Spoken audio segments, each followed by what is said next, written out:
Père éternel, nous venons devant le trône de ta grâce te remettre cette réunion de ce soir, Seigneur, afin qu'encore ce soir, Seigneur, tu nous révèles, Seigneur, quelle est notre identité, Seigneur. Nous te prions, Seigneur, afin que ton esprit, Seigneur, parle à notre esprit, Seigneur, afin que, Seigneur, nous comprenions ces choses, Seigneur, et ces mystères, Seigneur, qui sont cachés, Seigneur. Combien, Seigneur, encore parmi ton peuple, Seigneur, souffre, Seigneur, du rejet, Seigneur. Ne pas encore reçu, Seigneur, leur guérison, Seigneur, intérieure, face au rejet, Seigneur. Nous voyons aujourd'hui, Seigneur, les dégâts, Seigneur, qu'il y a, Seigneur, dans ton Église, Seigneur. Celle que tu t'es rachetée, Seigneur. Et nous sommes ici aujourd'hui, Père, pour te prier, Seigneur, de nous révéler, Seigneur, ta parole, Seigneur. Que tous ceux qui écoutent aujourd'hui, Seigneur, soient guéris, Seigneur, dans leur être intérieur, Seigneur. Et pour cela, nous avons besoin de l'assistance de ton Saint-Esprit, Seigneur. Bénis chacun de mes frères et de mes sœurs, Seigneur. Conduis-nous, Seigneur, sur le chemin de la justice, Seigneur. Dans le nom puissant de Jésus-Christ, j'ai prié. Amen. Voilà, donc nous allons rentrer dans, si on peut appeler, ce 4e chapitre sur le rejet. Donc on a vu un petit peu les dégâts. On a pu peut-être identifier chacun d'entre nous les blessures qu'il y a à l'intérieur. Et bien entendu, il ne suffit pas de rester et identifier, je veux dire, les blessures. C'est comme quand on va au médecin. Quand on détecte qu'on est malade, le médecin pose une médicamentation et il faut la prendre. Libre à nous de la prendre, libre à nous de ne pas la prendre. Mais seulement si on ne prend pas la médicamentation que le médecin va nous prescrire, il ne faut pas nous attendre aujourd'hui à recevoir quoi que ce soit d'un point de vue guérison. Il nous faut prendre, je veux dire, ce qui est, la Bible appelle ça les rudiments de la parole de Dieu, pour nous être guéris. Et comme je le disais dans ma prière, beaucoup aujourd'hui, malheureusement, et je vais commencer déjà à la tête d'hommes de Dieu, sont déjà eux-mêmes non guéris du rejet. Et alors on voit il y a toutes sortes d'oppressions qui arrivent au sein du peuple de Dieu. Et on voit les dégâts que ça a occasionné. Certains ne remettront plus les pieds dans l'église parce qu'ils sont tombés face à des, moi j'appelle ça des hommes qui peut-être aimaient Dieu, ça je ne dis pas le contraire, mais seulement ils ont méprisé, je veux dire, les frères de Jésus-Christ, les sœurs de Jésus-Christ. La Bible nous dit aussi que ceux qui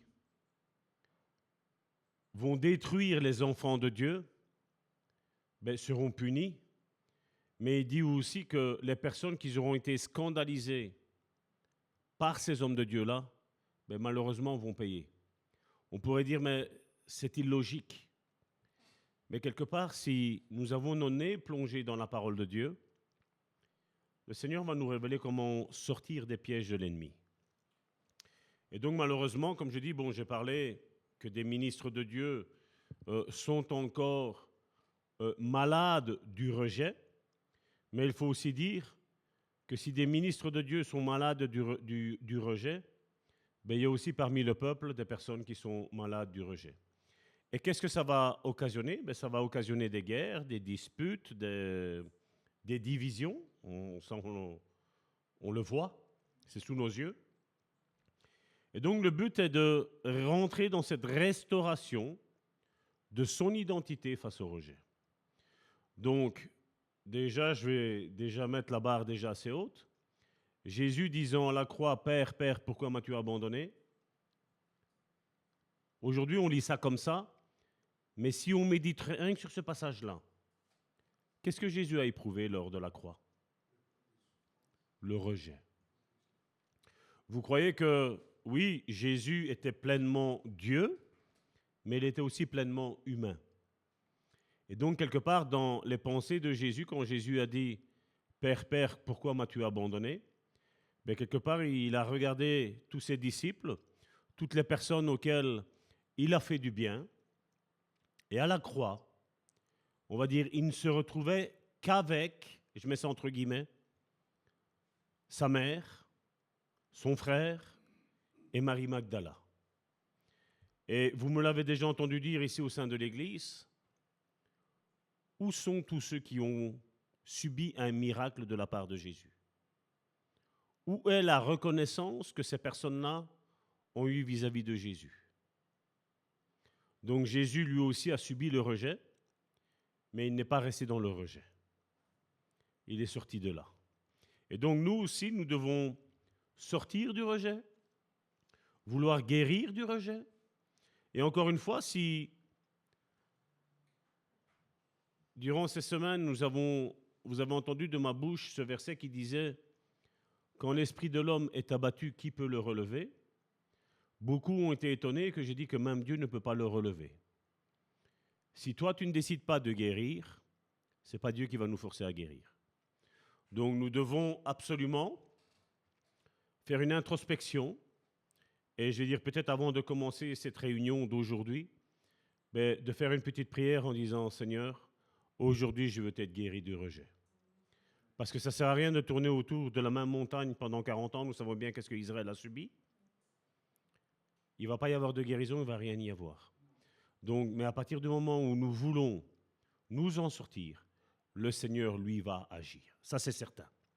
Le Jésus que je connais, il guérit toute maladie, qu'elle soit spirituelle, émotionnelle et physique. Spirituelle, c'était laquelle? Rappelez-vous, le jour où vous avez dit oui au Seigneur, dans votre esprit, il y a eu cette première guérison qui s'est faite. Maintenant, il y a cette guérison émotionnelle qu'il faut faire et que malheureusement, beaucoup d'églises n'en parlent pas. Faute de connaissance, ou alors, qu'est-ce qu'on dit généralement dans nos milieux chrétiens? C'est Jésus qui va faire. Je ne suis pas trop d'accord.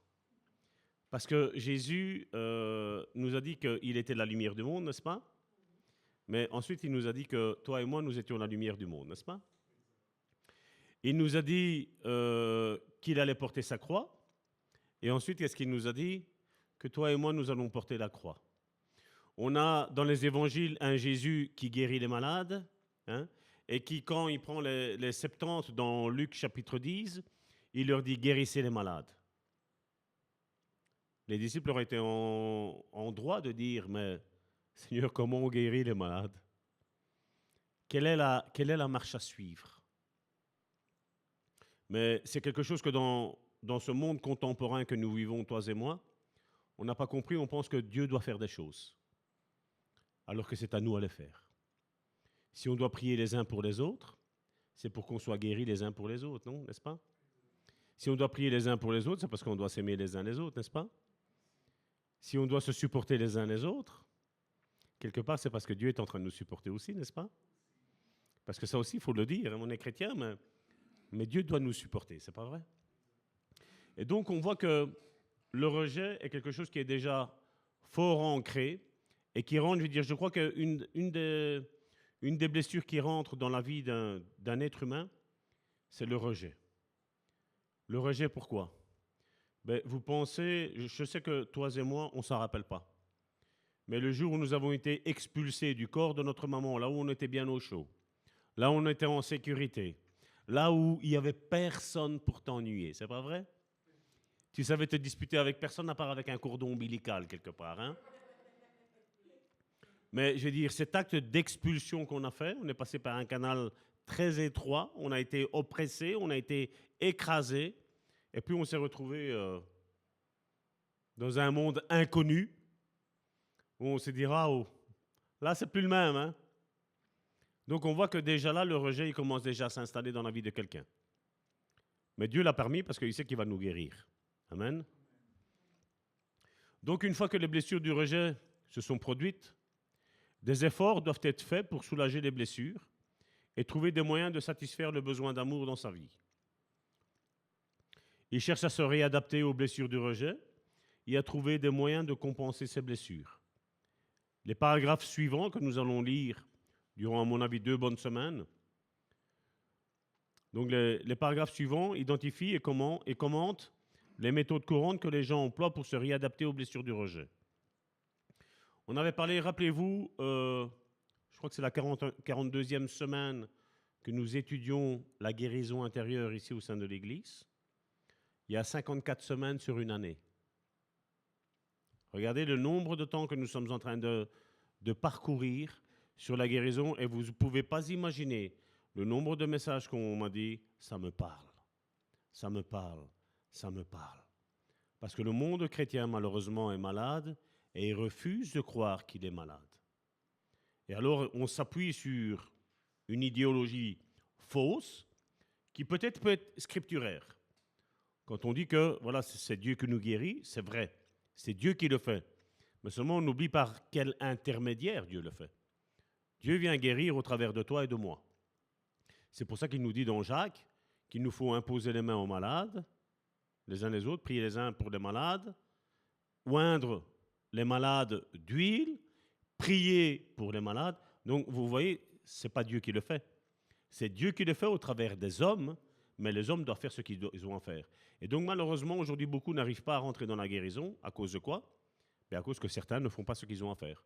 Quand je dis hommes, je parle aussi hommes et femmes, parce que nous n'avons aucune distinction entre le ministère masculin et le ministère féminin, bien entendu. Même si je dis, et je le répète encore, il est vrai que l'apôtre Paul a dit « Je ne permets pas à la femme d'enseigner ». Il n'a pas dit Dieu, il a dit « je ». Donc ce n'est pas Dieu qui l'a dit, et c'est Paul qui le dit pour cette église de Corinthe. OK? Donc malheureusement, aujourd'hui, vous voyez, on éclipse. Et alors, il y a certains orgueilleux qui ont encore, ils sont enracinés dans le rejet.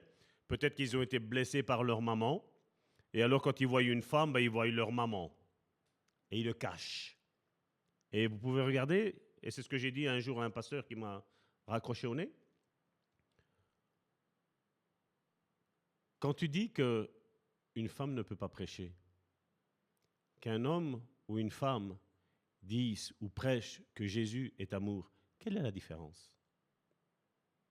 Quand un homme ou une femme prêche la sanctification, quelle est la différence? Quand un homme ou une femme prêche la foi, quelle est la différence? Il n'y en a aucun. C'est juste le vase qui change, mais le contenant est le même. Et le contenant, c'est qui? C'est pas la personne du Saint-Esprit qui vit en nous aujourd'hui? Et j'ai dit, c'est étonnant que toutes les religions, je vais citer les religions chrétiennes, je vais dire, et je vais prendre les religions qui sont en dehors du cadre du christianisme, je vais prendre que ce soit les juifs, pardon, je vais prendre que ce soit les musulmans. Vous savez qu'il y a un point commun entre toutes ces religions-là? C'est que la femme est un objet. C'est que la femme, elle ne peut rien faire, excepté laver les assiettes, nettoyer l'église, nettoyer les toilettes. Là, ils sont tous d'accord, ils se donnent tous la main. Et donc, on voit qu'à l'intérieur d'eux, il y a ce rejet qui est là, le rejet de la femme. Et comme un jour, je le disais à mon collègue, qui parlait mal des femmes, mais qui ne parlait pas mal de sa mère, je dis, n'oublie pas que pour tes enfants, ta femme sera ce que ta mère est pour toi aujourd'hui. Et tu méprises ta femme. Il allait verser une larme, mais comme il était orgueilleux, non, je vais me retenir. Je vais aller travailler. Mais oui. Donc on voit que le rejet peut occasionner des choses. Et le premier paragraphe que je voudrais parler, premier chapitre d'aujourd'hui, on avait parlé du perfectionnisme. Et le perfectionnisme, lui, il va se poser une question qui va dire « Comment puis-je obtenir de l'amour ?» Je ne peux pas forcer les autres à m'aimer. Si je ne peux obtenir qu'un peu d'approbation des autres, peut-être que cela ressemblera à de l'amour et je me sentirai apprécié. Ainsi résonnent bien des blessés. Les personnes qui se sentent rejetées et non appréciées ont tendance à devenir perfectionnistes. Ils espèrent qu'en faisant quelque chose de parfaitement droit, les autres diront avec approbation « Je pense que tu es merveilleux ». Peut-être on va prendre quelqu'un qui va ranger les chaises dans l'église. Il va peut-être s'attendre à ce que quelqu'un vienne et dise « Oh, mon frère, ma sœur, comme tu ranges les chaises, il n'y a personne qui sait les ranger comme toi tu les ranges. » Et ça, c'est quand on est, je veux dire, perfectionnisme. Je ne dis pas que le perfectionnisme est une mauvaise chose, parce que le perfectionnisme est bien fait quand on fait l'œuvre de l'Éternel avec un désir ardent de plaire à Dieu. Ça, c'est bon. Mais si je fais quelque chose pour te plaire à toi ou plaire à l'autre, là, je suis ce que Paul a dit. Si je plairais aux hommes, je déplairais à Dieu. Et je ne suis pas ministre des hommes, je suis ministre de Dieu. Donc, comme je dis, il faut bien faire la part des choses. Il faut faire les choses, l'œuvre de l'Éternel, non pas avec négligence, mais avec un bon respect. On le voit quand Moïse a dû construire tous les ustensiles, construire la maison de l'Éternel. Tout a été fait tip-top de comment Dieu le voulait. D'ailleurs, Dieu va dire même qu'il a pris des orfèvres qui n'étaient pas juifs, qui étaient d'une autre culture. Il dit, j'ai mis sur eux mon esprit, afin que les roses que tu as vues, ils vont bien les accomplir. Donc, comme je dis, il y a ce perfectionnisme qui vient de Dieu, qui est bon, mais il y a un perfectionnisme humain, je vais dire des attentes. Et je vais faire ça pour avoir une approbation des autres. Ça n'ira pas. Tu es en train d'essayer de guérir un rejet. Fais les choses bien parce que Dieu t'a demandé de le faire. Quand tu es persuadé que c'est Dieu qui t'a demandé de faire quelque chose et tu le fais du mieux que tu peux le faire, mon frère, ma soeur, tu as une satisfaction. Vous savez, quand j'ai regardé le culte de dimanche et que j'ai vu tous les bugs qu'il y avait, je me suis dit, c'est pas possible. Je ne peux pas, même si c'est indépendant de ma volonté l'Internet, je ne peux pas fournir pour mes frères et mes sœurs une basse qualité comme cela. J'ai ouvert le programme, j'ai commencé à fouiller dans tous les paramètres et j'ai vu et je me suis rappelé que depuis qu'il y a cette mise à jour qui a été faite et qu'il y avait ce bouton qui est apparu de nulle part, je dis je vais le retirer. C'est ce que j'ai fait mardi. Et depuis, c'est mort. Voilà. Il suffit d'en parler pour... mais on voit que mardi, je vais dire, ça a bien été. Mais j'essaye, je dis, Seigneur, moi, je n'ai aucune connaissance en informatique et quoi que ce soit. L'Internet bug. C'est indépendant de ma volonté. Je dis, Seigneur, aide-nous à avoir quelque chose de correct pour nos frères et nos sœurs. Mais c'est pas grave, quand on va rentrer, je vais reprendre, je vais remettre la vidéo de l'enregistrement qu'on a et nos frères et nos sœurs pourront participer à notre culte. Mais quelque part, ça ne dépend pas de moi et je ne fais pas ça pour leur plaire ou pour vous plaire. Mais je fais ça parce que voilà, j'ai envie de donner un contenu de qualité. On essaye d'améliorer le mieux qu'on peut. Donc les personnes qui se sentent rejetées et non appréciées ont tendance à devenir des perfectionnistes. Donc comme je disais, ils espèrent de faire quelque chose parfaitement bien. Ainsi les autres le diront, voilà, je pense que tu es merveilleux. Comment tu as fait ça? Comment tu as fait ce gâteau-là? Hein? J'aimerais pouvoir le faire aussi bien que tu le fais toi. Et je voudrais vous raconter un témoignage. Donc c'est d'un pasteur, ce n'est pas le mien. À cause de mes propres combats contre le rejet et de l'insécurité, je suis devenu perfectionniste. C'est une entreprise irréaliste d'être parfait en tout. Donc on est obligé de se spécialiser. Je me suis spécialisé dans l'ordonnance, donc tout chrétien, et il ordonnait tout ça. Et les performances de précision, apostolat rude. Le perfectionnisme est un bourreau dur. On est tenu de conduire lui-même afin d'accomplir ses objectifs. Il peut perdre le sommeil et s'étendre physiquement, mais aucun prix d'approbation ne semble trop élevé à payer. Afin de planifier mon horaire quotidien parfait, je me réveillais 1 heure plus tôt et je réfléchissais à toute ma journée. Je déciderais exactement de ce que je ferais et je l'intégrerais dans un laps de temps. Théoriquement, à la fin de la journée, j'aurais eu une journée parfaite. Quand tout se passerait comme prévu, je serais gonflé de fierté et je me dirais je peux planifier et travailler un emploi du temps mieux que quiconque. Malheureusement, il y a eu de nombreuses interruptions et d'imprévus qui n'ont pas été pris en compte dans mes plans. Lorsque les plans tournaient mal, il y avait des frustrations, de l'impatience, de la colère, de l'intolérance envers soi-même, mais aussi envers quiconque pouvait blâmer ces échecs-là. La colère éclaterait à cause de la perturbation les plus insignifiantes des plans. Après être devenu pasteur, je planifiais soigneusement mes journées. Ma routine quotidienne était détaillée, mais elle ne laissait aucune place aux urgences inattendues de la fraternité qui nécessitait ma participation. Excusez-moi. Par exemple, si un membre de l'Église se rendait à l'hôpital pour une intervention chirurgicale d'urgence, je considérais que c'était une interruption injuste de mon emploi du temps parfait. Leur tomber malade vient de gâcher ma journée. Le respect d'un emploi du temps parfait est devenu plus important que la vie des personnes que Dieu m'avait appelé à servir. Le perfectionnisme place également les autres sous l'esclavage parce que le perfectionniste s'attend à ce que ceux qui l'entourent agissent avec un dévouement et une compétence égaux. Lorsque ces exigences de perfection chez les autres impliquent son mari ou sa femme, comme ce fut le cas de ce pasteur, cela met à rude épreuve le mariage. Un exemple de perfectionnisme personnifié est la femme qui est la femme de ménage perfectionniste. Même si l'on entre chez elle à 9 h du matin, on trouvera la vaisselle lavée, les sols passés à l'aspirateur et le lit fait. Tout sera propre et net. Elle ne tolérera même pas les déchets dans ses corbeilles à papier. Lorsqu'elle sera félicitée pour ses réalisations, elle sera remplie de fierté.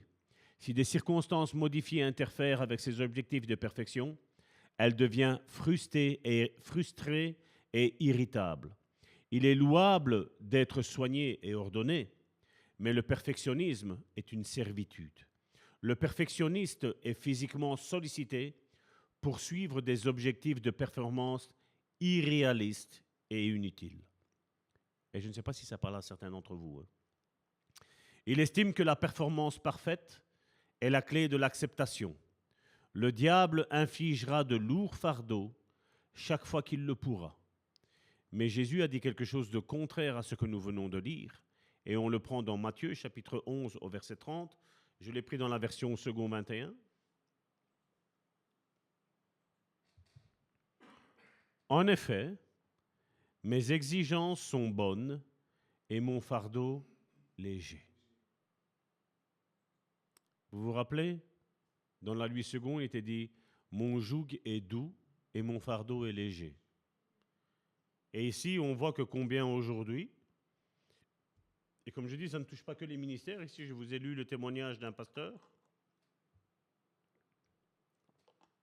Mais on le voit aujourd'hui combien, je veux dire, des fois, il y a des disputes même dans les ménages. On rigolait tantôt avec Karine, j'ai regardé un TikTok italien de l'histoire de l'homme et de la femme, du couple. Et on voyait que l'homme, dès qu'il posait quelque chose, 2 secondes après, la femme passait derrière et l'homme regardait et disait « Mais il est où ?» Et la femme était passée derrière, elle avait tout rangé. Ben, je veux dire, nous, ça nous a fait rire. Mais combien peut-être de couples ont volé en éclats à cause de ça? Parce que, l'homme ne range pas, et pour l'autre, la femme est trop rapide. Et donc, on voit qu'on peut arriver, je vais dire dans 2 heures, ça parle à beaucoup apparemment, je crois, ici. On voit que, je vais dire, ces choses-là, l'un et l'autre doivent y remédier, n'est-ce pas? Parce que, ça cause des problèmes. Et donc, le but, c'est qu'entre chrétiens, surtout dans le couple, il n'y ait pas trop de problèmes. Amen. Donc maintenant, mon deuxième point, nous allons parler, donc ici nous avons vu le premier, c'était lequel le premier? On n'a pas parlé de perfectionnisme? Et suivez-moi, ne vous endormez pas. Voilà, il est là. Donc le deuxième est la fausse compassion et la fausse responsabilité. Les personnes qui se sentent mal aimées peuvent venir désespérées pour leur relation. N'y a-t-il pas quelqu'un que je puisse aimer? Il réfléchit, par désespoir de compagnie, et tenter de s'impliquer dans des relations potentiellement dangereuses. Par exemple, un chrétien peut chercher une femme qui est tombée dans la promiscuité sexuelle. Il se convainc que Dieu l'a appelé à être son sauveur. Il ressent une compassion pour l'aider et lui témoigner de Christ, mais sa compassion est fausse. Il cherche vraiment à satisfaire ses propres besoins en amour. La tentation qu'il rencontre est trop grande et malheureusement, il tombe dans le péché sexuel. De nombreux mariages se dirigent vers un désastre dès le départ parce qu'ils sont fondés sur une fausse compassion et une fausse responsabilité.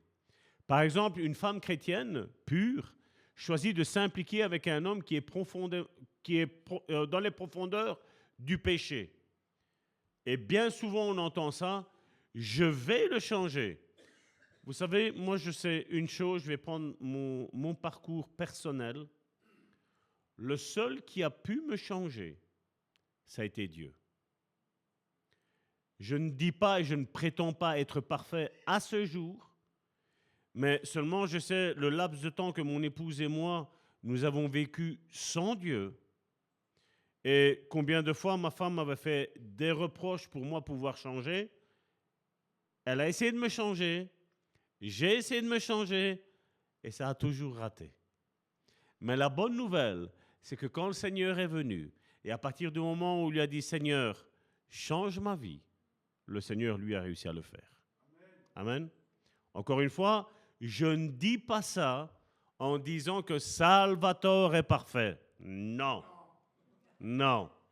Parce que je ne veux pas non plus donner une fausse idée de moi. Je sais que j'ai encore des points à travailler. Et si vous voulez, vous pouvez prier pour moi pour que je change. Amen. Parce que nous sommes appelés à prier. Je vois que mon église même, hein? Heureusement qu'il y a des absents. Parce que ça, j'aurais eu peur. Donc, c'est pour ça que la Bible elle nous dit que nous devons prier les uns pour les autres. Même si tout semble aller bien, prions quand même. Amen.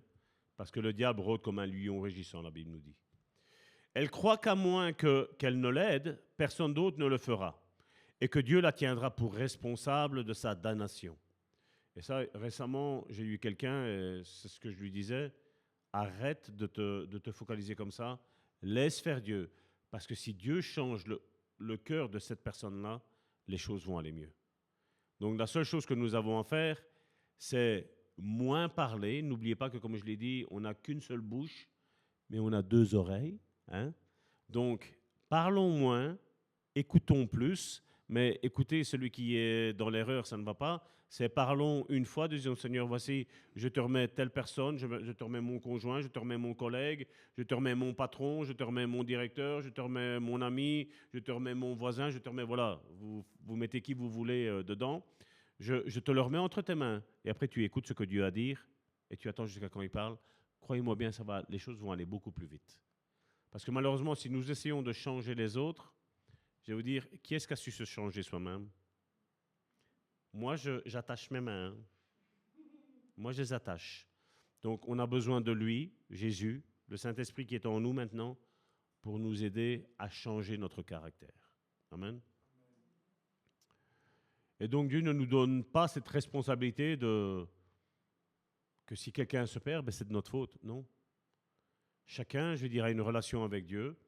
Ben, avec ce que j'ai vu, que ce soit avec des pasteurs, j'aurais pu être scandalisé. Je l'ai été sur le moment, mais après j'en suis sorti. Et puis ben, on a aidé des frères, on a aidé des sœurs, on a été scandalisé par leur comportement, mais je n'ai pas resté là. Si les personnes n'ont pas envie d'être sauvées, ben, c'est leur problème, ce n'est pas le mien. Je ne vais pas être une pierre d'achoppement pour les autres, mais seulement je ne veux pas non plus que les autres deviennent une pierre d'achoppement pour moi. Je ne vais pas arrêter d'aller à l'église parce que ben, quelqu'un n'a pas envie de se sauver. C'est le choix de quelqu'un. Dieu ne nous contraint pas d'être sauvé. Dieu nous a fait la proposition d'accepter son Fils pour être sauvé. Vous avez vu le monde comment aujourd'hui réagit quand on parle de Jésus? Quand je parlais avec mes collègues, qu'ils se plaignaient, ben, ma femme ici, ma femme là, et que j'ouvrais ma petite bouche en disant, mais tu sais que Jésus peut changer les choses. Ah, mais toi, avec ton Jésus, ben alors reste dans les problèmes alors, si tu ne veux pas m'écouter.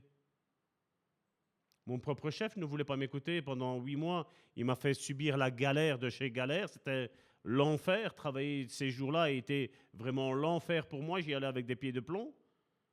Mais seulement au final, j'ai vu quelque chose, que quand Dieu me disait, Salvatore, ouvre ta bouche, malgré tu sais ce qu'il va te dire, ben, j'ouvrais ma bouche.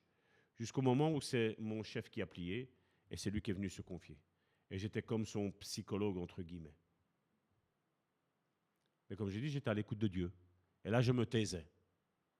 Et ça ne sert à rien de dire, vous savez, pour dire, comme ça on va savoir que je suis chrétien, oui, gloire à Dieu. Hein? Ça ne sert à rien, parce qu'on va exciter la colère dans la vie des personnes. Comme je dis, notre comportement va parler beaucoup mieux. Un silence parle beaucoup mieux. Et ça, je vais regarder l'homme et la femme. Tu sais, quand ta femme te regarde ainsi, hein? Attention, tu sais que tu ne peux pas broncher. La même chose avec l'homme, quand la femme voit son mari qui a certains agissements, on sait qu'on ne peut pas broncher. Et donc c'est comme ça avec Dieu aussi. Donc des fois, Dieu nous demandera de garder le silence, parce que dans le silence, la Bible nous dit qu'on ne pêche pas. Mais à force de donner des paroles, on risque de pécher, la Bible nous dit. Et donc, grâce à la tromperie fantastique, elle se convainc qu'elle sera le catalyseur qui le transformera son mari en ange. Elle l'épouse pour le sauver. Mais à la fin, et ça c'est 9 fois sur 10, elle suivra ses voies ou entrera dans une vie de chagrin et de souffrance qui au final conduiront par un divorce. Et donc Dieu ne veut pas de ça. 1 Corinthiens chapitre 10 verset 13, la Bible nous dit, c'était juste un petit rappel,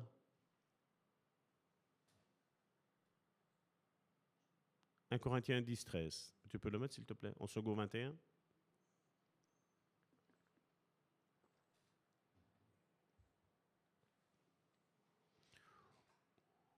Aucune tentation ne vous est survenue qui n'ait été humaine. Dieu est fidèle et il ne permettra pas que vous soyez tentés au-delà de vos forces. Mais avec la tentation, il préparera aussi le moyen de s'en sortir, afin que vous puissiez la supporter. Donc on voit que si on est à l'écoute de Dieu, ben, toutes les tentations qui vont nous arriver devant nos yeux, ben, on ne pourra pas dire, comme j'ai entendu, « Ah mais Dieu, tu as vu toutes les tentations qu'on a ?» Ben, toutes les tentations que nous avons, nous, aujourd'hui, ben, les saints, dans la parole de Dieu, ben, les ont subies aussi. On a un David qui est tombé dans le péché, c'est vrai, mais ça nous a montré un petit peu que le péché, les conséquences qu'il y a eu, non seulement sur cet enfant qui est mort, mais après, il suffit de regarder avec les enfants qui sont vivants, mais qui étaient des morts vivants quelque part. Quand on a un de ses fils qui va violer, je veux dire, sa propre fille, je crois que ça meurtrit le cœur du père, n'est-ce pas? Donc on voit que son péché a eu des conséquences, même si aujourd'hui, apparemment, il n'y a plus de conséquences. Moi, je ne suis pas trop de cet avis-là, mais bon, je laisse le bénéfice du doute. Mais plus le temps passe, et plus quand j'écoute les personnes en relation d'aide et que je vois par quoi elles passent, je me dis, Seigneur nous a bien ouvert les yeux à nous. Hein. La voie d'évasion, peut-être l'évitement des relations basées sur la fausse compassion et la fausse responsabilité. Une autre facette de la fausse compassion se manifeste par une affection démesurée pour les animaux. Les animaux domestiques rejettent rarement leurs propriétaires. Au contraire, un homme peut passer une mauvaise journée au travail et tous ses amis se retournent contre lui. Mais quand il rentre le soir, son chien l'aimera toujours. Son chien en boit en guise de bienvenue, il saute sur son maître, il remue la queue, il lui lèche la main, il se roule par terre. Quand il se met sur le fauteuil, le chien vient là et il dit « Ah, lui au moins mon chien il m'aime ». Mais le chien ne sait pas aimer. Ce n'est pas un amour humain. Je veux dire, la Bible, Genèse, qu'est-ce qu'il nous dit? Quand Adam a donné le nom à tous les animaux, la Bible nous dit qu'il n'y a personne qui a su le consoler comme sa femme a pu le consoler par après. L'animal, c'est bien, il faut aimer les animaux, mais mettre tout notre amour dedans, ça ne sert à rien. Parce que plus tu vas mettre ton amour dans un chien, et nous savons que l'espérance de vie d'un chien, c'est 15 ans grand maximum, je crois, comme pour ceux qui arrivent. Donc, quand après le chien il meurt, le chien est enterré, mais l'homme, la femme s'enterrent aussi. On est passé par là aussi. Hein. Donc, ce que je dis, c'est en bonne connaissance de cause que je parle. Hein. C'est pour ça que je dis, stop les chiens. Parce que je m'affectionnais trop aux chiens, et après, quand ils partent, ça fait mal. Et donc, vaut mieux éviter de se faire mal. Amen. Parce que comme il est vrai qu'aucune tentation nous est survenue qui est au-delà de nos forces, mais quand je prends des choses, j'achète moi des choses, et qui après sont appelées à disparaître, je ne peux pas en vouloir à Dieu. Hein. J'en ai déjà vu avec certains, c'est 10, 15, 20 chats à la maison. Tu peux regarder le point commun généralement qu'il y a. Soit il n'y a pas un conjoint, soit il n'y a pas une conjointe. Ou soit il y a un conjoint et une conjointe, mais seulement les deux n'ont aucune intimité, n'ont aucune relation entre eux. Et alors, qu'est-ce qu'on a besoin? On a besoin d'un animal de compagnie. Adam a essayé, ça n'a pas fonctionné. Les chrétiens aujourd'hui sur la Nouvelle Alliance essayent et ça ne fonctionne pas.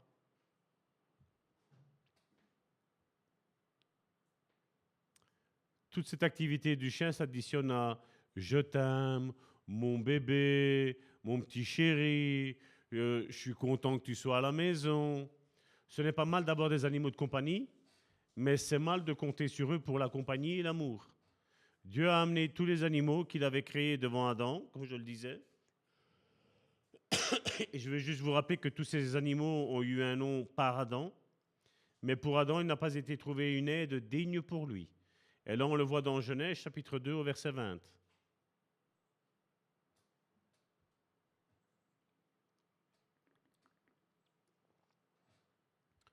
L'homme donna des noms à tout le bétail, aux oiseaux du ciel et à tous les animaux sauvages, mais pour lui-même, il ne trouva pas d'aide qui soit son vis-à-vis. Si c'est la Bible qui me dit que tous ces animaux-là, et comme je dis, c'était pas juste un petit chien, hein. Il avait accès au lion, il avait accès à l'éléphant, au guépard, des animaux formidables, il y avait les dauphins aussi, des animaux formidables. Mais il ne trouva rien qui pouvait l'aider.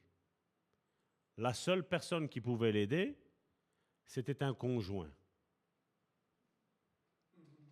Voilà. Daniel dans la fosse au lion. Hein?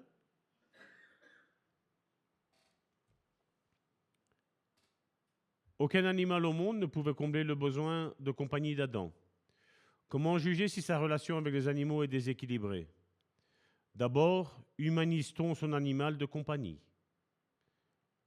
Vous avez déjà entendu certainement ça? Le chien, c'est le meilleur ami de l'homme. Est-ce qu'il passe mieux que ton frère et ta sœur en Christ? Malheureusement, il y en a beaucoup qui le pensent. Traite-t-on son animal de compagnie comme s'il était humain, un membre de la famille? C'est quand on sait qu'il y a une carence au niveau du cœur, de l'âme. Certains propriétaires d'animaux appellent leur petit animal, comme je disais tantôt, mon bébé, et signent le nom de l'animal sur la carte de Noël et des lettres personnelles. Vous avez déjà vu un chien qui sait lire une carte? On est bête à des fois, c'est pas vrai? Et je dis je me mets dedans, je ne l'ai pas fait, mais je me mets dedans parce que, comme je dis, je peux avoir une carence dans un autre domaine. Hein. Donc moi, je ne vais pas comme je dis, je ne vais pas apparaître l'hyper saint, celui qui est l'homme parfait. Non. Je dis, mais on voit des fois comment on peut devenir bête, c'est pas vrai? Encore une fois, se déshumanise-t-on pour se rapporter à l'animal à son niveau? Certains amoureux des animaux ont adopté des personnalités animales par leur désir de communier avec cet animal. Et on voit aujourd'hui que certains même, je crois que c'est ici dernièrement en Hollande, je ne sais plus c'est quel pays, il y a eu deux choses. Cette semaine-ci, il y a deux choses que j'ai vues que j'ai dit, le monde est en train de partir vraiment à la dérive. Le premier, c'est qu'un homme a divorcé de sa femme pour aller à la commune, et je crois que c'est en Hollande, pour se marier avec son chien. Donc ça, c'est la première des choses que... Hein? Et ici, généralement, ici, ce que j'ai vu, c'est qu'un homme a divorcé de sa femme et il s'est marié avec sa poupée. Donc, je vais dire, voici aujourd'hui le monde dans quelle direction il est en train d'aller. Est-ce qu'il y a quelqu'un d'entre vous qui a envie de suivre cette voie-là, mon frère, ma soeur? Ben, vous pensez c'est quoi? C'est un mal-être intérieur, hein, mon frère, ma soeur, qui a juste et simplement. Hein. Mais je vais dire malheureusement, même dans nos églises aujourd'hui, combien ont peut-être même ces pensées-là aussi de faire cette même chose-là. Alors que nous avons Christ en nous. Comme je dis, je suis peut-être un petit peu dur quand je dis je ne crois pas que juste la simple confession, j'accepte le Seigneur Jésus, fasse de cette personne-là une personne qui est née de nouveau. Je crois que la nouvelle naissance est aussi un processus. À un moment donné, elle devient instantanée, mais je veux dire, je veux dire, c'est comme si Dieu nous prenne. Vous vous rappelez ces films avec les cow-boys? Quand il tournait le lasso, c'est Jésus sur son cheval, hein, et il nous a attrapés, nous qui étions du monde animal. Il nous a attrapés et il nous a attirés à lui. Et à un moment donné, là, on peut dire, après, à un moment donné, là, maintenant, je suis né de nouveau. Parce que juste le simple fait de le dire, il est écrit, tu croiras au Seigneur Jésus, mais le croire, ce n'est pas le croire que nous avons. Le croire, ça veut dire que quoi que Dieu me dira, je le ferai. Est-ce qu'aujourd'hui, on peut tous dire que quoi que Dieu me dira, je le ferai? Quand Dieu nous dit quelque chose, on va jeûner, on va prier, on va voir si ça vient de Dieu. Hein? Alors, si vous faites comme moi, je dis, je vais aller voir qui est plus grand que moi, je vais aller voir mon pasteur pour voir si ça vient de Dieu, que effectivement Dieu guérit. Et quand j'étais voir mon pasteur de l'époque, j'ai dit, voilà, Dieu m'a révélé que Dieu guérissait. Ah non, non, non, non, Dieu ne guérit plus, c'est fini, toute cette chose-là. Ah. Alors que j'avais la pensée de Dieu, mais c'est la pensée de l'homme qui a pris le dessus pendant un certain temps. Jusqu'à quand Dieu m'a dit, Salvatore, tu es en train d'obéir à l'homme et tu n'es pas en train de m'obéir. Et là, j'ai dit, hop là, on redescend, on remet un équilibre. Seigneur, qu'est-ce que je fais? Comment je fais? Ben maintenant, tu vas fouiller dans la parole. Et c'est là où le Dieu ne guérit pas, boum, ça s'est effacé. Et de l'autre côté, je sais qu'aujourd'hui, Dieu guérit. Et gloire à Dieu que Dieu nous a révélé ça, parce qu'aujourd'hui, on voit des vies qui sont changées. Et donc, vous voyez que nos pensées que nous avons, mon frère, ma soeur, on doit les soumettre à la parole et pas à ce que moi, Salvatore, je vous enseigne. Qu'est-ce que la parole de Dieu nous enseigne? Qu'est-ce qu'elle dit? Si ce que je dis est correct, gloire à Dieu. Mais si c'est incorrect, la parole de Dieu prime sur ce que moi, Salvatore, je dis. Amen. Un témoignage. Pardon. Lors d'une séance de délivrance, nous avons vu des démons manifester des caractéristiques animales chez les gens. Les démons ont parfois amené ceux qui ont une affection démesurée pour les animaux à aboyer comme des chiens, à siffler comme des chats et à hennir comme des chevaux. Encore un autre test pour une affection déséquilibrée pour les animaux est de peser son l'évaluation de la vie animale par rapport à celle de la vie humaine.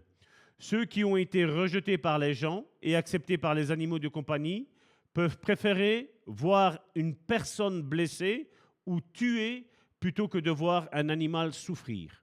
J'ai également découvert que les personnes qui ont une affection démesurée pour les animaux deviennent très défensives dans leur relation avec les animaux. C'est une menace pour leur sécurité amoureuse que de leur suggérer de changer leur priorité, excusez-moi, je vais reprendre. C'est une menace pour leur sécurité amoureuse que de leur suggérer de changer leur priorité amoureuse. Et là, on le voit aujourd'hui, comme je dis, nous sommes contre la violence, qu'elle soit vis-à-vis des êtres humains, mais que ce soit aussi vis-à-vis des animaux.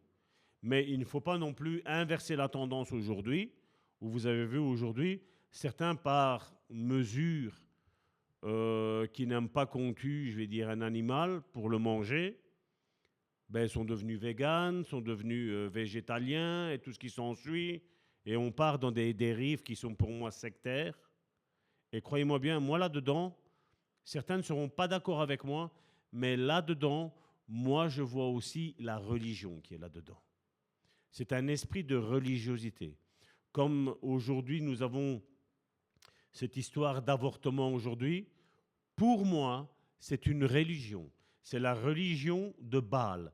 Elle a pour mère Jézabel qui veut détruire tout ce qui est nouveau-né. Nouveau-né, point de vue enfantement charnel, mais aussi nouveau-né, enfantement spirituel. Ça, c'est ce que je l'ai vu. Elles sont spécialistes en ça. Et malheureusement, j'ai vu cet esprit de Jézabel dans les églises dites chrétienne. C'est dire qu'il y a besoin d'une guérison de cœur, n'est-ce pas? Et nous devons faire attention. Mon troisième point est la soif matérielle. Là, on va mettre un petit coup, je vais dire, dans la doctrine de la prospérité, n'est-ce pas? L'absence d'amour laisse un grand vide dans la vie. Ce vide sera bientôt comblé par une chose ou une autre. Satan est toujours là pour offrir des substituts à l'amour. Satan n'a pas d'amour à offrir, alors il offre la luxure. Il peut suggérer la soif de pouvoir, la reconnaissance, l'argent. Je vais ouvrir après une parenthèse concernant ça. Ou le sexe comme remède au vide amoureux. Quand je parle de l'argent, rappelez-vous que Jésus a dit, on ne peut pas aimer Dieu et on ne peut pas aimer Mammon. Mammon était le dieu de l'argent. Vous savez m'expliquer aujourd'hui pourquoi il y en a beaucoup qui prêchent sur l'argent?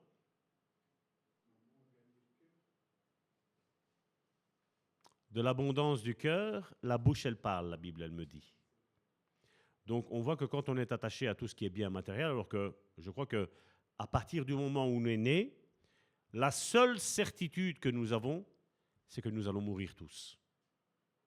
Tu peux être d'une famille pauvre et peut-être devenir riche parce que tu as des dons, des capacités, mais aussi, j'ai vu le contraire, des personnes riches devenir pauvres.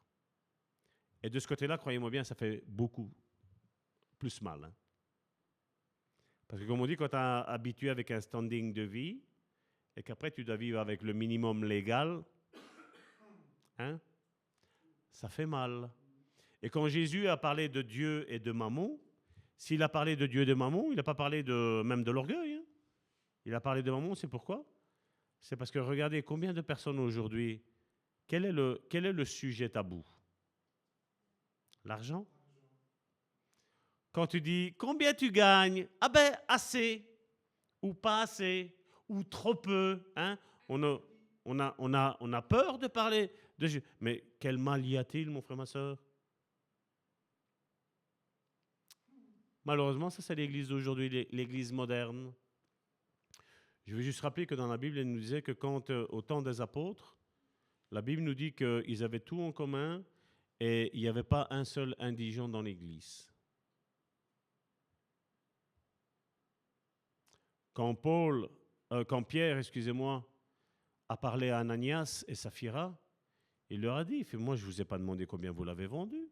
Pourquoi vous montez vous montez sur quelque chose que vous n'avez même pas besoin de mentir. Si c'était 1000 euros, tu prenais les 1000 euros, tu les mettais là, tu mettais 1000 euros, tu dis voilà, j'ai 1000 euros à mettre dans la communauté, point, c'est tout. C'est ce que Pierre voulait juste savoir. Mais pourquoi tu dis que tu l'as vendu 1000 alors que tu l'as vendu 10 000? Pourquoi tu mens? Parce que comme le Saint-Esprit est en nous, quand on ment, mon frère, ma soeur, ben on ment au Saint-Esprit. Quand je trompe la confiance de mon frère et de ma soeur, ben je trompe le Saint-Esprit. Quand je n'aime pas mon frère et ma soeur, ben je trompe le Saint-Esprit parce que le Saint-Esprit vit en lui. Et comme je vous l'ai dit, vous allez remarquer que les personnes qui vivent dans le péché n'aimeront pas les personnes qui se sanctifient. Par contre, les personnes qui se sanctifient aimeront toujours les pécheurs. Ils n'aimeront pas le péché, mais ils aimeront le pécheur. Mais seulement, celui qui se sanctifie dira toujours, n'oubliez pas que c'est vrai, dans nos milieux chrétiens, il y a cette phrase qui est dite, Dieu aime le pécheur, mais n'aime pas le péché. Mais la question que je vous pose, mais au final, qui est-ce qui va aller en enfer? C'est le pécheur ou c'est le péché? Parce que ma Bible me dit que Jésus a déjà vaincu le péché. Il reste plus qui? Il reste plus que le pécheur.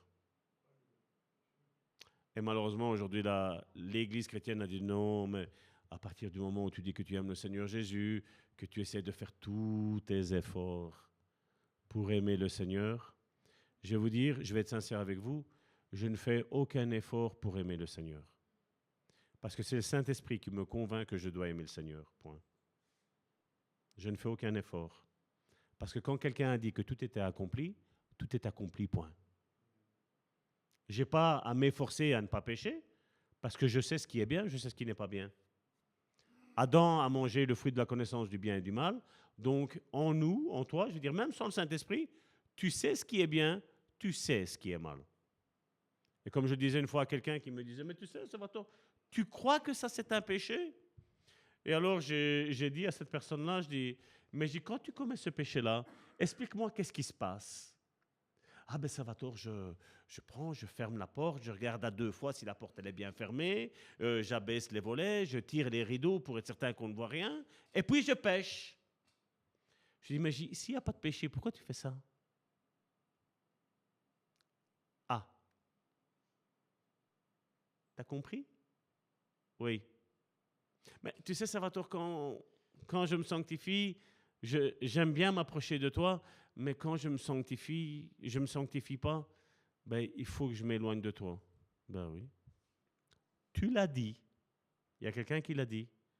Tu l'as dit. Et comme je dis, tu peux te voiler ta face comme tu le veux. Hein. C'est-à-dire, on peut éteindre les lumières, on peut s'enfermer dans une grotte. Dieu y est aussi.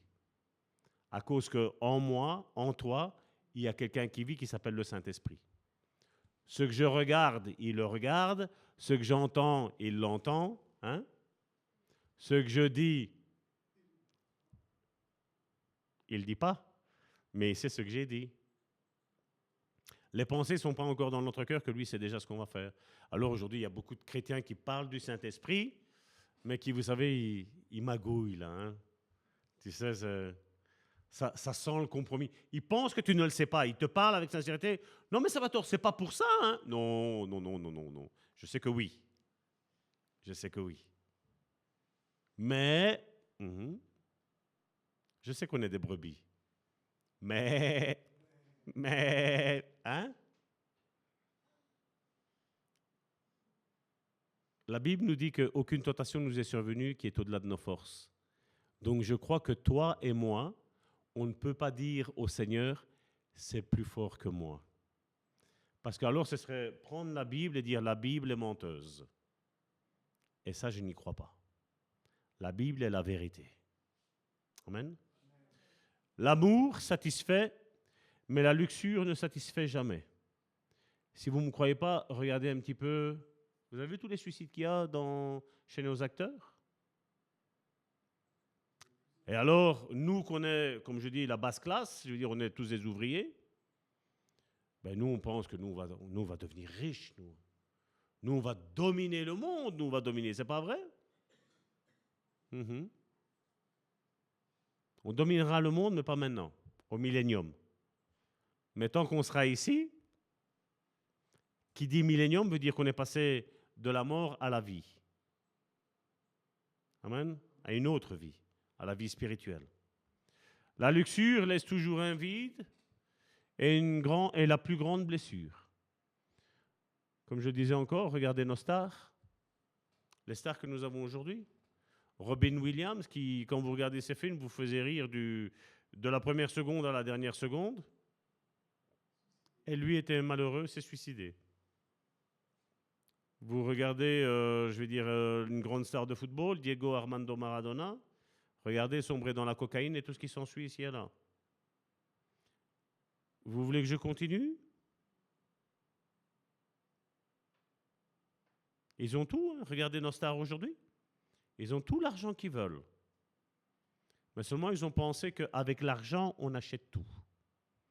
Combien de parents disent « Je vais acheter ça à mon enfant, comme ça mon enfant va m'aimer. »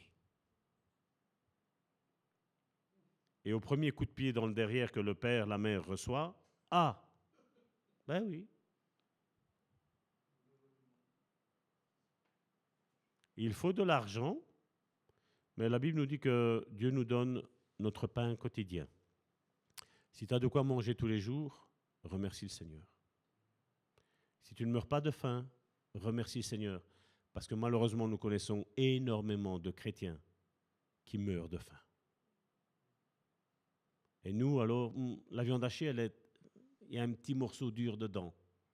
Je me rappelle, on était à peine convertis, on avait écouté une prédication de Samuel Peter Schmidt de La Porte Ouverte à Mulhouse.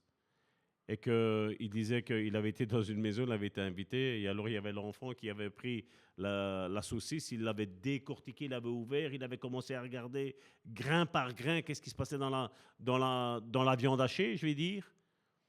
Et il y avait Peter Schmidt qui disait aux parents, mais qu'est-ce que votre fils fait? Ah ben, il regarde s'il n'y a pas un morceau dur dedans. Et Samuel Peter Schmidt de dire, mais mange ta saucisse, parce qu'il y a des enfants, ils n'ont pas de quoi manger ta saucisse. Et nous, malheureusement, dans ce monde moderne que nous avons, on se fait le luxe d'aimer ou de ne pas aimer. Jacques chapitre 1, excusez-moi. Jacques chapitre 1 du verset 13 à 15.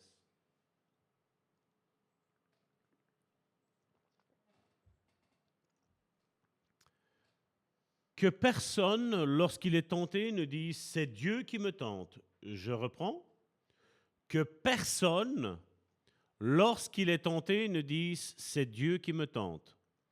Car Dieu ne peut pas être tenté par le mal et il ne tente lui-même personne. Verset 14.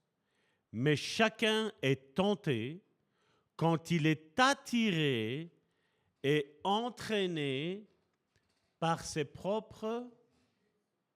Je reprends ce verset-là. Mais chacun est tenté quand il est attiré et entraîné par ses propres désirs. Ils naissent où les désirs? C'est la question qu'il faut se poser et qu'on va répondre après. Verset 15. Puis le désir, lorsqu'il est encouragé, donne naissance au péché. Et le péché, parvenu à son plein développement, a pour fruit la mort. Quand je vois déjà la fin de ce récit que nous venons de lire, un récit biblique, Jacques est dans la Bible, Jacques est dans les évangiles, Jacques est dans la Nouvelle Alliance. Vous savez me dire pourquoi il me dit que le péché va donner naissance à la mort? Pourquoi certains prédicateurs aujourd'hui ont pris le péché comme un animal de compagnie aujourd'hui? Ben, c'est normal. Tout le monde pêche. Il n'y a pas un certain Jésus qui a dit qu'il y avait deux chemins? Un chemin qui était bien large et qu'il y a tout le monde qui plonge dedans? C'est pas Jésus qui a dit que, toujours dans cette même parabole, qu'il y avait un chemin qui était étroit? C'était un chemin qui était resserré, un chemin qui était dur. Hein? Et c'est pas, à la fin, il ne dit pas qu'il y en a peu qui le trouvent. Pourquoi certains prédicateurs aujourd'hui se sont levés et ont dit, c'est pas grave le péché, c'est un petit animal de compagnie. On va reprendre ce passage-là. On va le relire maintenant avec plus de conviction. Amen. Parce que quand je sais que dans nos milieux chrétiens, vous savez, ça ce sont des questions que moi j'utilise ça souvent. Quand je dis à un chrétien, qu'est-ce que le péché? Généralement, on ne sait pas me répondre. Oui, la définition que tout le monde dit, manquer le but. Mais en me disant manquer le but, tu as compris quoi pour ta vie? Rien. Ah ben, ça te fait une belle jambe de dire des choses et que tu ne les comprends pas. Moi, ce que j'ai envie, c'est que vous comprenez. Amen. C'est pour ça que, regardez, aujourd'hui, je suis assis, je ne crie pas, je parle tout doucement pour semer en vous. Jacques chapitre 1, versets 13 et 15 qu'on reprend. Que personne, lorsqu'il est tenté, ne dise « c'est Dieu qui me tente ». Car Dieu ne peut pas être tenté par le mal et il ne tente lui-même personne. Je pourrais dire la même chose de la maladie. Je pourrais dire pour tant de choses, mais je vais me taire. Mais chacun, verset 14, est tenté quand il est attiré et entraîné par ses propres désirs. Puis le désir, lorsqu'il est encouragé, tu sais, l'ennemi vient et te dit, Salvatore, tu n'as pas envie de t'énerver vis-à-vis de cette personne-là? Non, j'ai le fruit de l'esprit, j'ai la maîtrise de soi, j'ai la paix, j'ai la joie, j'ai le contrôle. Amen. Attends, Salvatore. Et tu as cette personne-là qui arrive et l'autre dit, ah, toi aussi? Et moi, et on commence, hein? On commence à jouer à la Vespa. Vroom, vroom, vroom, vroom, vroom, vroom. N'est-ce pas? Puis le désir lorsqu'il est encouragé. Là, j'ai décidé, là, je cède. Eh bien, c'est là qu'il arrive quelque chose. Puis le désir, lorsqu'il est encouragé, donne naissance au péché. Et le péché, donc c'est la conséquence, et le péché, parvenu à son plein développement, a pour fruit la mort. Et c'est pour ça que des fois, j'appelle ça des langues de vipère. Vous voyez ceux qui vivent dans le péché, juger, critiquer, insulter, médire, parler mal de ceux qui se sanctifient. Ah oui, mais lui, comme je le disais l'autre fois, ah oui, mais lui, il est ça. Mais au fait, elle est juste en train de te faire un reflet de ce que elle est. Ce que lui, il est. C'est un reflet de son âme qu'elle projette vis-à-vis des autres. Et elle se convainc que c'est comme ça. Quelque part, la personne qui pêche n'arrive même plus à prendre conscience de son péché, mais elle va te dire que toi, tu fais quelque chose, alors que toi, tu n'as rien fait. Et c'est pour ça que nous devons faire attention à ce que nous écoutons, mon frères et mes sœurs. Et quand, non, je connais cette personne-là, est-ce que tu me dis, c'est un mensonge? On prend le téléphone tout de suite, on téléphone, tu vas voir comme la personne va partir en courant.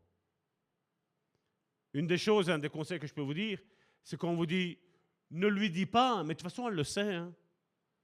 Quelque part, prends en compte ce qu'elle est en train de te dire, c'est dis-lui, parce que justement, cette personne-là ne sait pas ce que cette autre personne-là pense de lui ou de elle. Et généralement, ils jugent comme ça. Non mais, ne dis rien. Hein. Et toi, tu es sincère, tu es sérieux, tu dis, non, je ne vais rien dire. Parce que je dois garder le silence. Tu gardes le silence avec les personnes qui sont vraies.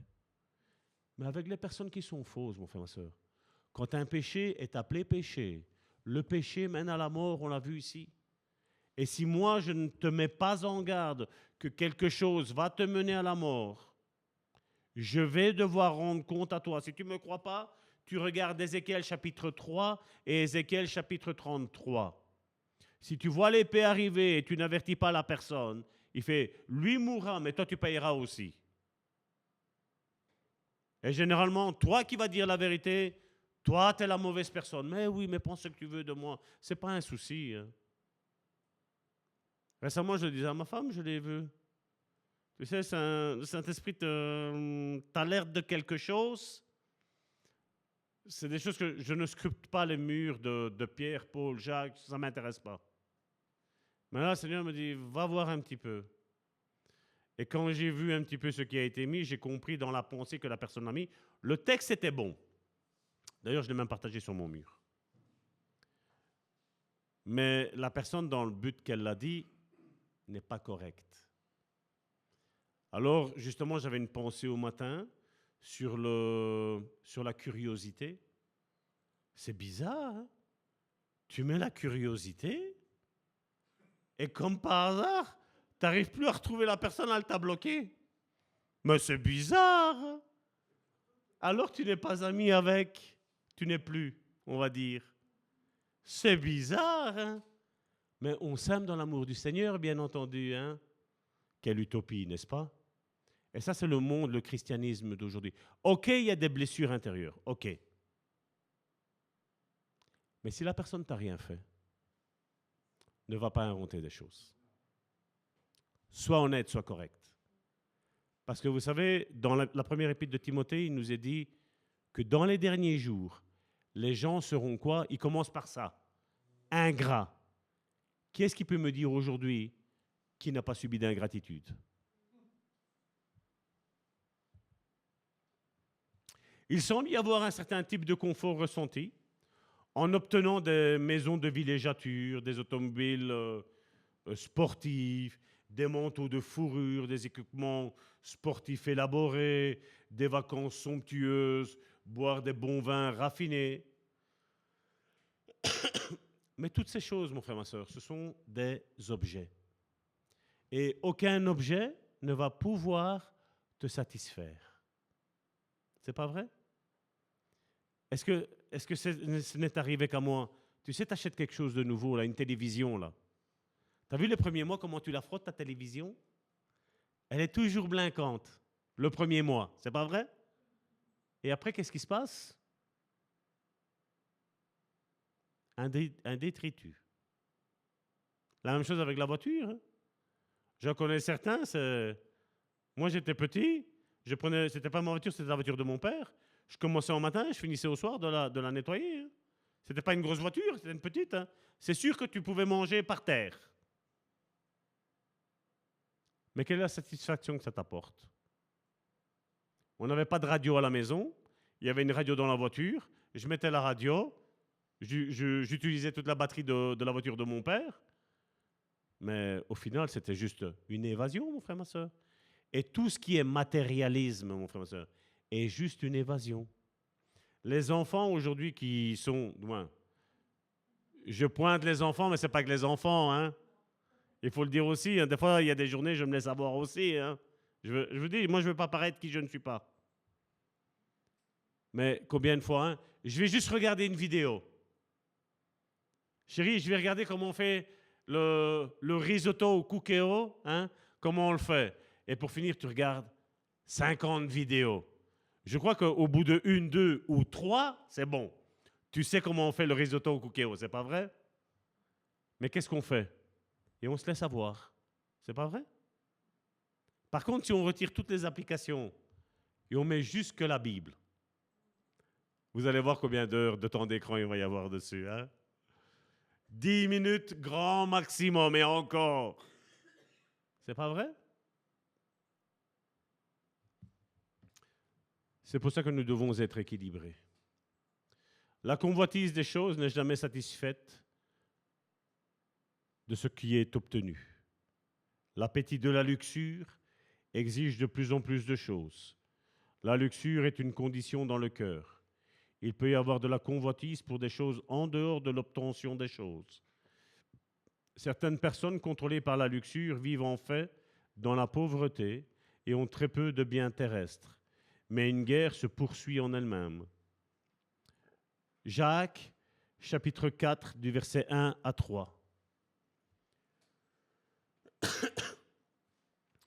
D'où viennent les conflits et d'où viennent les luttes parmi vous? On parle de guerre dans l'Église. D'où viennent les conflits et d'où viennent les luttes parmi vous? N'est-ce pas de vos compassions qui combattent dans vos membres? Il y a un point d'interrogation. Hein. Vous désirez et vous ne possédez pas. Vous êtes meurtrier et jaloux et vous ne pouvez rien obtenir. Vous avez des luttes et des conflits. Vous ne possédez pas parce que vous ne demandez pas. Verset 3, qui est important aussi. Quand vous demandez, vous ne recevez pas parce que vous demandez mal dans le but de satisfaire vos passions. Et combien aujourd'hui sont venus au Seigneur parce qu'on nous a dit, viens au Seigneur Jésus et ta vie va changer. Tu vas devenir éloquent. Tu vas devenir riche. Hein? Combien ils ont eu ce message-là? C'est juste le contraire de ce que Jésus a dit. C'est juste ce que je veux dire. Je ne sais pas si c'est important pour vous. Pour moi, ça l'est très important. Les choses matérielles ne remplaceront jamais l'amour. Ni tout l'argent du monde, ni tout ce que l'argent peut acheter ne satisfera jamais nos besoins d'amour. Le monde annonce ses marchandises avec enthousiasme et voudrait nous faire croire que les choses nous satisferont. Moïse nous a donné l'exemple lorsqu'il a choisi la voie de Dieu au lieu de la voie du monde. Et il a eu la sagesse de voir que les plaisirs de ce monde sont très temporaires, alors que les récompenses du service de Dieu, elles, sont éternelles. Et c'est ce qui est mis dans Hébreux, chapitre 11, et on va clôturer avec ça aujourd'hui, du verset 24 à 26. Un exemple d'un homme de Dieu qui s'appelle Moïse, et regardez quelle a été son attitude. C'est par la foi que Moïse, devenu grand, a refusé d'être appelé fils de la fille du Pharaon. Verset 25. Il préférait être maltraité avec le peuple de Dieu plutôt que d'avoir momentanément la jouissance du péché. Verset 26. Il considérait l'humiliation attachée au Messie comme une richesse plus grande que les trésors de l'Égypte, car ils avaient le regard fixé sur la récompense à venir. Est-ce que Moïse, pour vous, est un homme de Dieu qu'il faut suivre? Pour moi, oui. Comment ça se fait qu'aujourd'hui, beaucoup d'hommes de Dieu, de femmes de Dieu, se sont corrompus avec l'argent? Est-ce que tu sais l'héritage qui t'attend? Est-ce qu'on t'a expliqué qu'après cette mort, tu te retrouves face au roi des rois et seigneur des seigneurs? Comme quand j'avais parlé de notre héritage spirituel qui nous attend. Et je crois qu'à ce moment-là, j'ai reçu une centaine de messages, sans mentir. Et quand je dis 100, je mens, dans le sens qu'il y en avait plus que 100. Hein. Plus que 100. Qu'on me disait, je ne savais pas qu'à un moment donné après, j'allais régner. Je ne savais pas que j'étais assis à la droite de Dieu aussi, sur le trône de Jésus. On discute de quoi aujourd'hui dans les églises? L'épanouissement? C'est pas Jésus qui a dit qu'il nous fallait mourir à nous-mêmes? On nous prêche la richesse financière? C'est pas Jésus qui a dit que le Fils de l'homme n'avait pas un endroit pour poser sa tête? On nous prêche encore, et je ne suis pas cynique, je sais que je viens de le dire, la richesse, mais c'est pas Jésus que de riche, il s'est fait pauvre? Qu'est-ce qu'on prêche aujourd'hui? Qu'est-ce qui t'attire, mon frère, ma soeur? Quel est le besoin de guérison que tu as dans ton cœur aujourd'hui? Quand je parle de Dieu, est-ce que tu vois tout le temps cette main secourante qui vient te donner un coup de main? Imagine si quelqu'un viendrait à toi juste quand il a besoin. Est-ce que tu serais heureux? C'est une question intérieure que je vous demande de vous poser. Imagine, peut-être que tu vois quelqu'un que tu connais, hein, que tu côtoies, qui est juste là que quand il a besoin. Est-ce que tu te sens bien avec lui? Est-ce que tu ne te sens pas un tout petit peu manipulé? Hein? Est-ce que tu ne te sens pas comme, je ne sais pas moi, une roue de secours? Ça vous est déjà arrivé de vous sentir comme une roue de secours? Comme je dis, ce n'est pas avec tout le monde, mais il y a certaines personnes, quand je vois des fois les messages sur WhatsApp, j'ai déjà même pas envie de les lire, parce que je sais qu'est-ce qu'il va y avoir. Tu vois 1 mois, 2 mois, 3 mois sans un amen au message quotidien qu'on envoie tous les jours. Mais quand ils ont besoin de la prière, pasteur, prie pour moi. Mais on est poli, hein. Shalom, pasteur, virgule. J'espère que tu vas bien, point d'exclamation. Espace. J'ai besoin de prière. Il n'y a rien qui va dans ma vie. Quels ont été tes choix?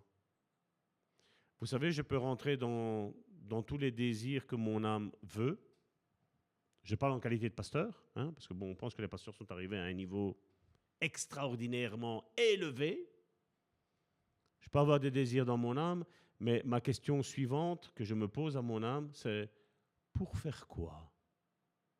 Pour satisfaire qui? Quand tu as envie du dernier GSM, dernier cri, c'est pour te satisfaire toi ou pour satisfaire Dieu? Quand tu as vu la dernière console qui est sortie, la toute dernière, j'ai la Slim, mais il y a la XXL. Il me faut la XXL. C'est le même, hein? Tu veux quoi? C'est pas vrai? Et quand on désire quelque chose, je ne vais pas parler que des enfants, hein. Je vais parler aussi du mari ou de la femme quand elle veut quelque chose vis-à-vis de son mari ou le mari vis-à-vis de sa femme. Qu'est-ce qu'on est prêt à faire pour vouloir quelque chose, hein?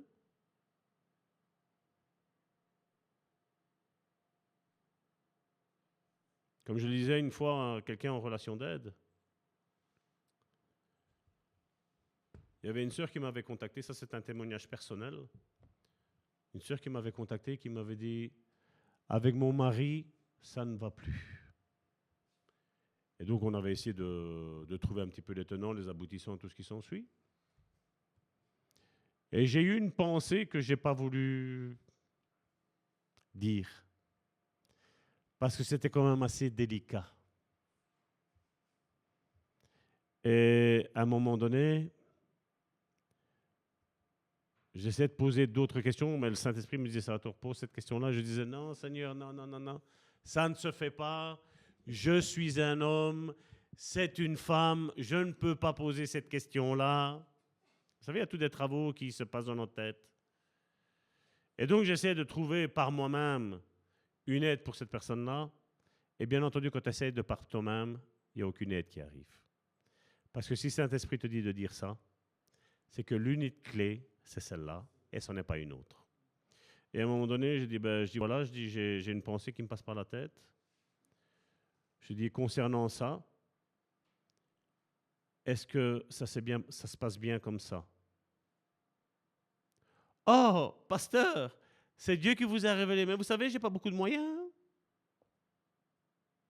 Je dis, bien que tu es marié, tu as fait rentrer dans ta propre vie un esprit de prostitution.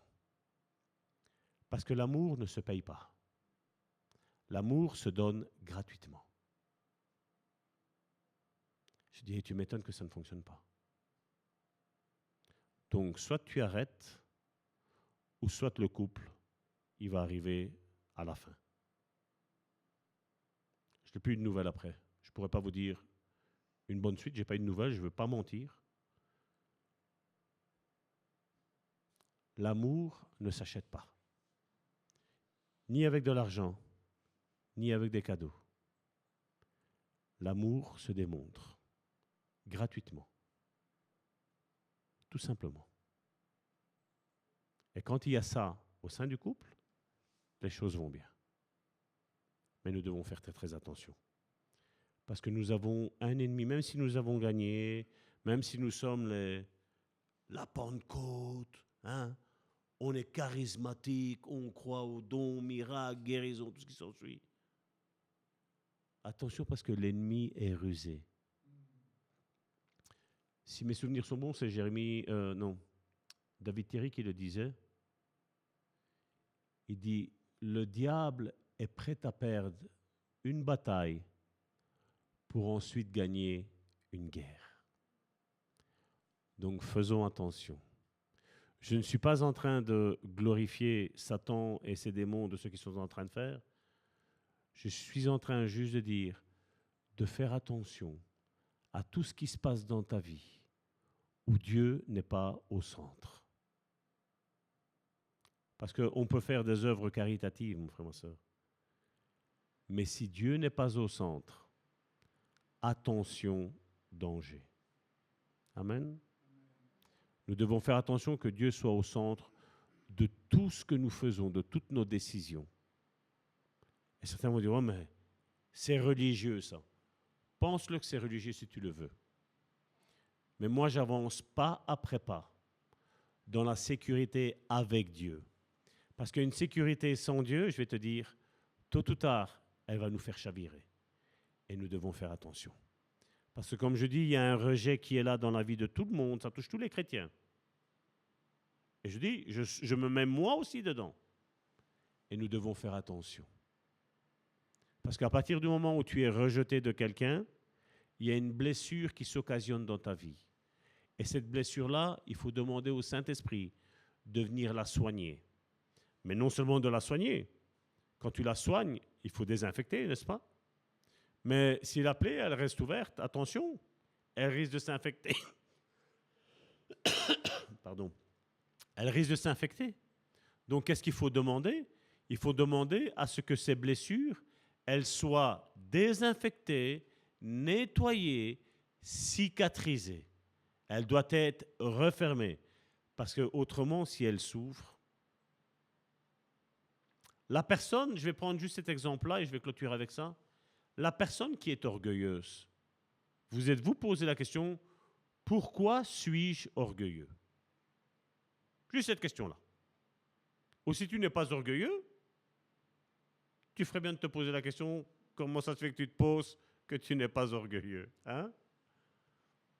Je dis, la personne qui est orgueilleuse, pourquoi elle devient orgueilleuse? Mais parce qu'elle a été rejetée des personnes, elle a été rabaissée par les autres. Et après, par exemple, un exemple, elle va savoir mettre le GSM là comme ça. Waouh, j'ai mis le GSM comme personne ne sait mettre le GSM. Ou quand j'entends, mais moi j'ai beaucoup de qualités. Ça t'arriverait de dire, moi j'ai beaucoup de défauts? Je dis ça juste comme ça, hein? Alors quand toi tu vas dire que tu as un défaut, je le savais que toi tu l'avais. Mon ami, tu veux qu'on s'assied? On va discuter un petit peu de ta vie, hein? C'est toujours, Jésus l'a dit, hein? C'est toujours beaucoup plus facile de voir la paille qui est dans l'œil de son frère, c'est pas vrai? Et la poutre. Et j'aime une parole de vie qui dit la forêt que tu as dans ton œil. Combien on sait aujourd'hui? Et si aujourd'hui on serait capable de nous aimer les uns les autres pour qui on est, sans chichi. Quand mon frère, ma soeur me donne un conseil, ben je le prends, sans m'énerver. Hein? Parce que c'est énervant quand on est repris, c'est pas vrai? Hein? Ça vous est déjà arrivé de vous énerver quand on est repris? Pourquoi tu me dis ça à moi? C'est toujours à moi. Tu me vises, hein?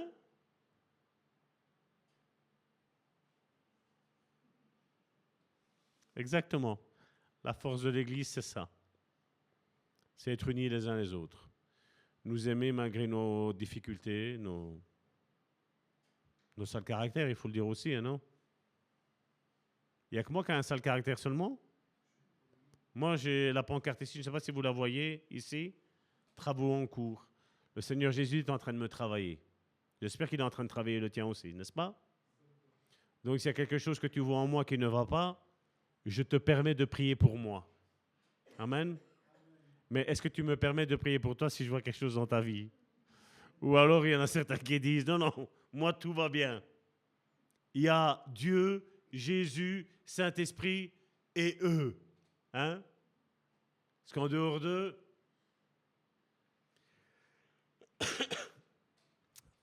Père éternel, nous venons devant le trône de ta grâce te remettre nos vies à toutes et à toutes, Seigneur. Seigneur, je te prie de guérir le cœur de mon frère, de ma sœur, Seigneur, de ce rejet, Seigneur. Seigneur, aujourd'hui, Seigneur, peut-être, Seigneur, certains n'avaient pas conscience de cela, Seigneur. Peut-être beaucoup avaient une autre théologie, Seigneur. Mais Seigneur, aujourd'hui, Seigneur, nous avons parlé des choses de la vie, nous avons parlé de 2 témoignages de pasteurs différents, où nous avons vu qu'il y a des choses différentes qui se passent dans la vie de nos frères et de nos sœurs. Seigneur, je te prie de maintenant, au travers du Saint-Esprit, de guérir la vie de mon frère et de ma sœur. Peu importe les paroles qu'il ou elle a reçues, Seigneur, je te prie, Seigneur, de les guérir, Seigneur. Seigneur, si mon frère ou ma sœur, Seigneur, a reçu, Seigneur, une parole de malédiction, Seigneur, je veux retirer cette parole de malédiction et déposer une parole de bénédiction dans sa vie, Seigneur. Parce que tu nous as appelés à bénir et non à maudire, Seigneur. Nous avons le choix entre bénir et bénir, Seigneur. Tu nous as fait ce choix-là, Seigneur, et nous, Seigneur, nous avons décidé, Seigneur. Seigneur, je te prie de bénir la vie de mon frère et de ma sœur aujourd'hui, Seigneur. Bénis-le abondamment, Seigneur. Guéris, Seigneur, toutes les blessures de son cœur, Seigneur. S'il s'est senti, Seigneur, dans un domaine ou dans l'autre, Seigneur, je te prie, Seigneur, de le guérir, Seigneur. S'il n'a pas la force de te le demander, Seigneur, je te le demande à sa place, Seigneur, afin que tu viennes dans sa vie, Seigneur, et tu transformes sa vie, tu modèles sa vie, Seigneur. Seigneur, efface toutes ces blessures intérieures, Seigneur, tous les rejets, Seigneur. Tout ce qui a été pu dire, Seigneur, que ce soit par les parents, par les frères, les sœurs aussi en Christ, les oncles, les tantes, les cousins, les collègues, les voisins. Seigneur, guéris la vie de mon frère et de ma sœur. Dans le nom puissant de Jésus, je demande au Saint-Esprit de faire une œuvre nouvelle dans la vie de mon frère et dans la vie de ma sœur. Dans le nom puissant de Jésus, j'ai prié. Amen, amen et amen. Soyez bénis.